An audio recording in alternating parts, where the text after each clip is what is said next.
இன்னைக்கு பாப்பாக்கு லஞ்ச் பாக்ஸுக்கு வந்து பருப்பு பொடியில் தாங்க சாதம் ரெடி பண்ணி கொடுத்துருந்தேன். வாங்க அது எப்படி செய்யலான்றதை பார்க்கலாம். கடாயில் 2 டேபிள் ஸ்பூன் நெய் ஆட் பண்ணிக்கோங்க. இது கூடவே நல்லெண்ணெயுமே ஆட் பண்ணிக்கலாங்க. நெய் நல்லா மெல்ட் ஆனதுக்கு அப்புறமா 1/4 டீஸ்பூன் கடுகு உளுந்தம் பருப்பு ஆட் பண்ணிக்கோங்க. இது கூடவே 2 வரமிளகா கொஞ்சமாக கருவேப்பிலை சேர்த்து லைட்டாக மிக்ஸ் பண்ணியுமே விட்டுக்கலாங்க. இதுக்கப்புறமா நம்ம ரெடி பண்ணி வச்சிருக்கிற பருப்பு பொடியை ஒரு 3 டேபிள் ஸ்பூன் அந்த எண்ணெயில் சேர்த்துக்கலாங்க. இது கூடவே வேக வச்ச சாதத்தையும் ஒரு பவுல் சேர்த்து நல்லா மிக்ஸ் பண்ணி விட்டு சூடாக சர்வ் பண்ணி பாருங்க. சூப்பராக ரெடி ஆகிடும் நம்மளோட பருப்பு சாத பொடி. நம்ம வீட்டு குட்டீஸ்க்கு இதை லஞ்ச் பாக்ஸாகவுமே பேக் பண்ணி கொடுத்து விடலாங்க. ஆஃபீஸ் போகிறவங்களுக்குமே இதை லஞ்சாக செஞ்சு கொடுத்து விடலாம்.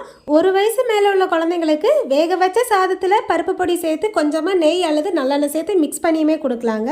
இது நல்ல ஹெல்த்தியாகவும் இருக்கும், அதே டைம் நல்ல டேஸ்ட்டாகவுமே இருக்குங்க. பருப்பு பொடி சாம்பார் பொடி இந்த ரெண்டுமே நம்ம ப்ரிப்பேர் பண்ணி சேல்ஸ் பண்ணிட்டு இருக்கோங்க. உங்களுக்கு ஒரு வேலை வேணும் அப்படின்னா ஸ்க்ரீனில் தெரியிற நம்பருக்கு வாட்ஸ்அப்பில் ஆர்டர் பிளேஸ் பண்ணிக்கோங்க.